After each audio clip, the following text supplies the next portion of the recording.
All right, homesteader family, welcome back to the journey. Thank you for being part of the journey, and don't forget to share the journey. So, I'm here with Max. We just stopped here at Walmart. I had to come to town to take care of everything with the county. Uh, so they were pleased with me coming in like I said I would today, which is Monday. I got the agreement to abate done with them. I got the culvert thing done with them, and got the building permit thing started with them. Uh, they're like 3.5, 4 weeks out. So I've got to try to find a builder because the last thing I need for the plans is the materials and stuff that the builder is going to use, which I don't have because I have no idea who's going to be building for me.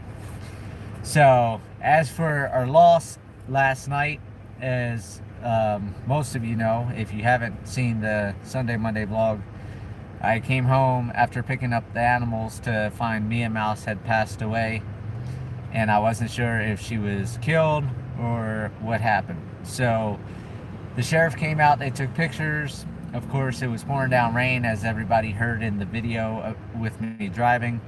So any tracks or anything like that would have been washed away. Max, who is here in the truck with me, he was out there with her.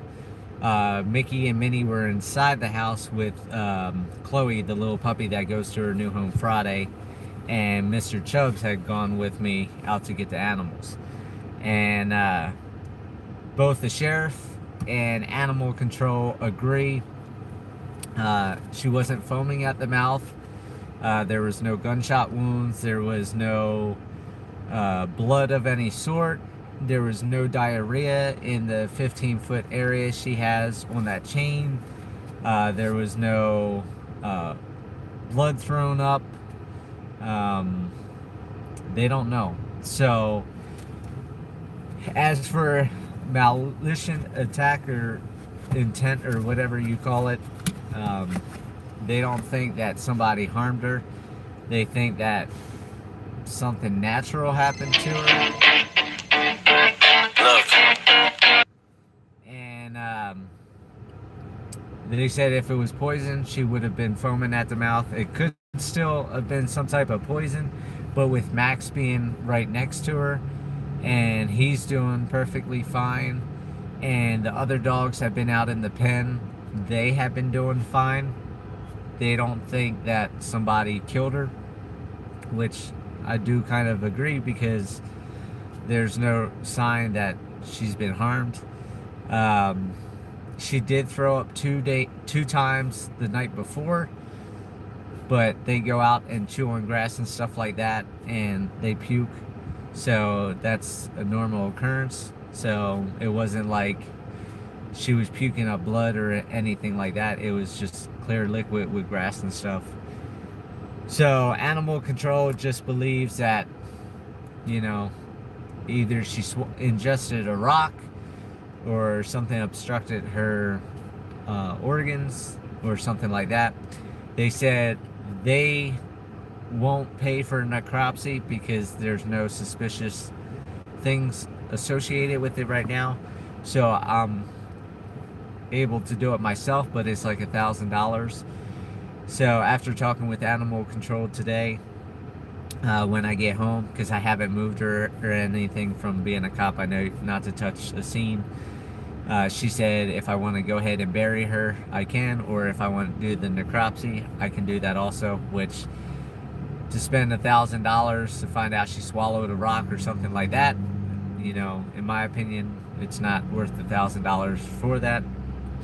Of course, it was a very, very rough night last night after finding her, and this is another reason why I have so many dogs. For those of you that know or don't understand why I have so many dogs, I have this many dogs because if something happens to one of my dogs, I'm not out of dogs. And animal control asked if they were up to date on vaccines, which they aren't.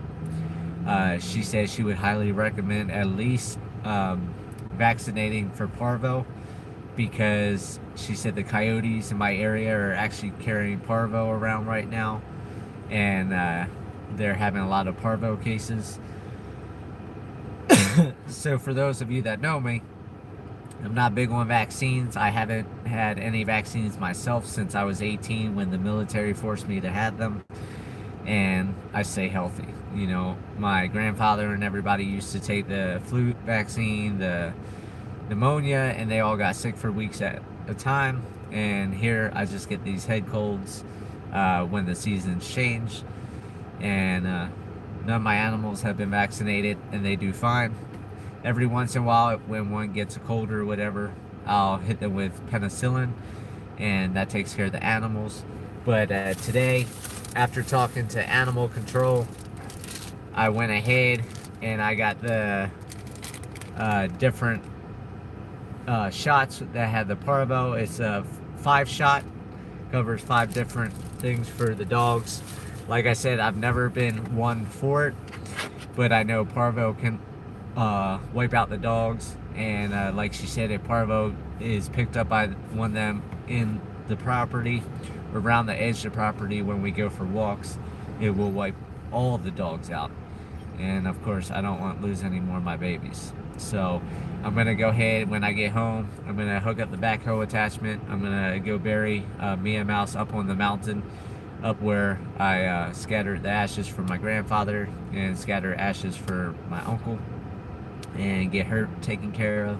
And then tonight I'm gonna go ahead and I'm gonna hit Max, Mickey, Minnie, Chubbs, and Chloe, all with the vaccines, so that way it's just a little prevention. So like I said, I'm not one for vaccines, but with the parvo, I know the high death toll of parvo, and I definitely don't want that. And like she said, she doesn't think it's parvo. The sheriff didn't think it was parvo because there would have been blood all over the place from messy diarrhea and blood and vomit and stuff like that. So that's the update. So it's good to know nobody killed her, as far as I know. Like I said, without necropsy, I don't know for sure, but I'm going to take it as none of the other dogs got sick or died from anything. So that is that. And I'm going to get up the mountainside and spend the day with the dogs. So hope everybody has a great day. Thank you for all the love. Thank you for the support, the text messages and stuff like that this morning. That was real sweet. And I'll talk to you guys on Wednesday.